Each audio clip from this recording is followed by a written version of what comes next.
किताब मुकद्दस में से गिनती के 33वें बाब की तिलावत। जब बनी इसराइल मूसा और हारून के मातहत दल बांधे हुए मुल्क मिस्र से निकलकर चले तो ज़ैल की मंजिलों पर उन्होंने क़याम किया और मूसा ने उनके सफ़र का हाल उनकी मंजिलों के मुताबिक खुदावंद के हुक्म से कलमबंद किया। सो उनके सफ़र की मंजिलें ये हैं। पहले महीने की 15वीं तारीख को उन्होंने रामसीस से कूच किया। फसह के दूसरे दिन सब बनी इसराइल के लोग सब मिस्रियों की आंखों के सामने बड़े फख्र से रवाना हुए। उस वक्त मिस्री अपने पलौठों को जिनको खुदावन ने मारा था दफन कर रहे थे। खुदावन ने उनके देवताओं को भी सजा दी थी। सो बनी इसराइल ने रामसीस से कूच करके सुकात में डेरे डाले और सुकात से कूच करके एताम में जो बियाबान से मिला हुआ है मुकीम हुए। फिर एताम से कूच करके फी हकीरूत को जो बाल सफून के मुकाबिल है मुड़ गए और मजदाल के सामने डेरे डाले। फिर उन्होंने फी हकीरूत के सामने से कूच किया और समंदर के बीच से गुजर का बियाबान में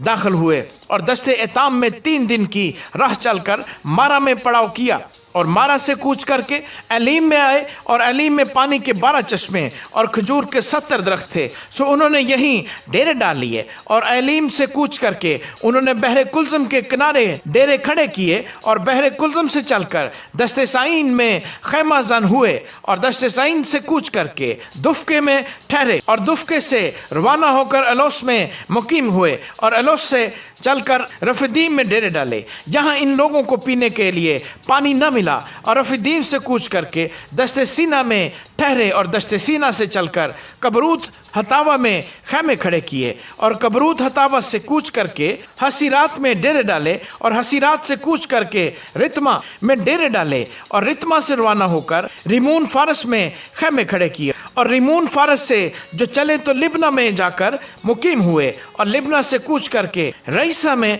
डेरे डाले और रईसा से चलकर कहीलाता में डेरे खड़े किए और कहीलाता से चलकर कोहे साफर के पास डेरा किया और कोहे साफर से कूच करके हिरादा में खैमाजन हुए और हिरादा से सफर करके मकहीलूत में क़याम किया और मकहीलूत से रवाना होकर तहत में खैमे खड़े किए। तहत से जो चले तो तारा में आकर डेरे डाले और तारा से कूच करके मितके में क़याम किया और मितके से रवाना होकर हशमूने में डेरे डाले और हशमूने से चलकर मौसीरूत में डेरे खड़े किए और मौसीरूत से रवाना होकर बनी यकान में डेरे डाले और बनी यकान से चलकर हूर हजदजाद में खैमाजन हुए और हूर हजदजाद से रवाना होकर यूतबाता में खैमे खड़े किए और यूतबाता से चलकर अबरूने में डेरे डाले और अबरूना से चलकर एसियोन जाबर में डेरा किया और एसियोन जाबर से रवाना होकर दस्ते साइन में जो कादिस है क़याम किया और कादिस से चलकर कोहे हूर के पास जो मुल्क अदूम की सरहद है खैमाजन हुए। यहाँ हारून काहिन खुदावंद के हुक्म के मुताबिक कोहे हूर पर चढ़ गया और उसने बनी इसराइल के मुल्क मिस्र से निकलने के 40वें वर्ष के 5वें महीने की पहली तारीख को वहीं वफात पाई। और जब हारून ने कोहे हूर पर वफात पाई तो वो 123 वर्ष का था और इराद के कनानी बादशाह को जो मुल्क कनान के जुनूब में रहता था बनी इसराइल की आमद की खबर मिली और इसराइली कोहे हूर से कूच करके जलमूने में ठहरे और जलमूने से कूच करके फनून में डेरे डाले और फनून से कूच करके ओबूत में क़याम किया और ओबूत से कूच करके आई अबारीम में जो मुल्क मुआब की सरहद पर है डेरे डाले और ऐम से कूच करके देबून जद में खैमाजन हुए और देबून जद से कूच करके अलमून दिबला ताइम में खैमे खड़े किए और अलमून दिबला ताइम से कूच करके अबारीम के कोहस्तान में जो नबूत के मुकाबल है डेरा किया और अबारीम के कोहस्तान से चलकर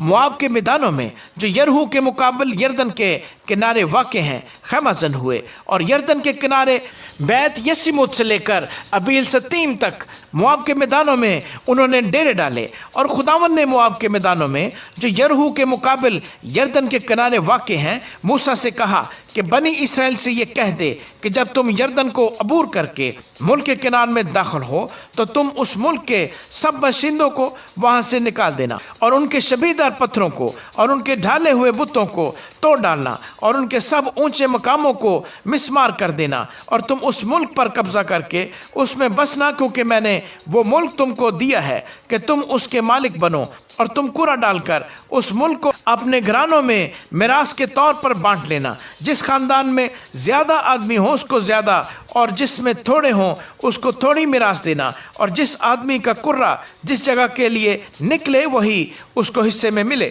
تم اپنے آبائی قبائل کے مطابق اپنی اپنی میراث لینا، لیکن اگر تم اس ملک کے باشندوں کو اپنے آگے سے دور نہ کرو تو جن کو تم باقی رہنے دو گے وہ تمہاری آنکھوں میں خار اور تمہارے پہلوؤں میں کانٹے ہوں گے، اور اس ملک میں جہاں تم بسو گے تم کو دکھ کریں گے، اور آخر کو یوں ہوگا کہ جیسا میں نے ان کے ساتھ کرنے کا ارادہ کیا ویسا ہی تم سے کروں گا۔ آمین۔